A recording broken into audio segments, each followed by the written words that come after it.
আসসালামু আলাইকুম। আশা করি আপনারা সবাই ভালো আছেন। আল্লাহ পাকের রহমতে আমিও অনেক ভালো আছি আলহামদুলিল্লাহ। তো কিছুদিন আগে আমি একটা ভিডিও দিয়েছিলাম যে কিভাবে কম খরচের ভিতরে টাইগার মুরগির জন্য মানে পুষ্টিকর একটা খাবার বানানো যায়।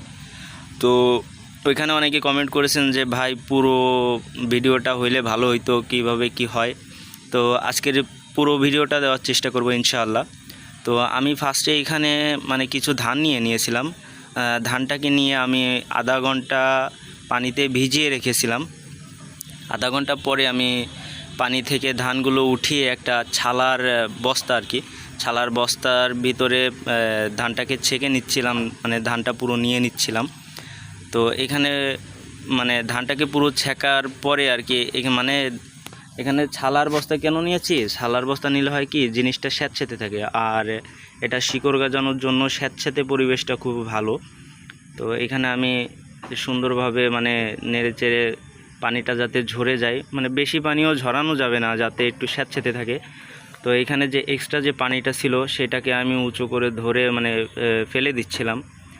হালকা পানি এর ভিতরে থেকে যাবে, যাতে শিকড়টা গজাইতে সুবিধা হয় শিকড়টা গজাবে হালকা পানি থাকলে তো পরবর্তী 2 দিন পরে আমি রাত্রের দিকে দেখলাম খুলে যে কি অবস্থা। তো আলহামদুলিল্লাহ এখান থেকে মানে ধানের যে শিকড়টা, প্রথম যে শিকড়টা গজায় ধান থেকে বীজের জন্য, সেই শিকড়টা গজিয়ে গিয়েছিল। তো এখানে আমি চেক দেওয়ার পরে দেখলাম যে আলহামদুলিল্লাহ মানে অনেক সুন্দর দেখা যাচ্ছিল তখন পরে ওই দিনকের রাত্রে আবার আমি ওইটাকে আলাদা করে রেখে দিয়েছিলাম। পরবর্তী দিনে আমি চেক করব যে আমার মুরগিগুলা খায় নাকি। তো পরবর্তী দিন আমি এই যে সুন্দর মানে খাবারটাকে একটা প্লেটে ভরে নিয়েছিলাম। প্লেটে নামিয়ে নেওয়ার পরে দেখলাম যে শিকড়গুলো আলহামদুলিল্লাহ অনেক বড় বড় হয়ে গিয়েছে।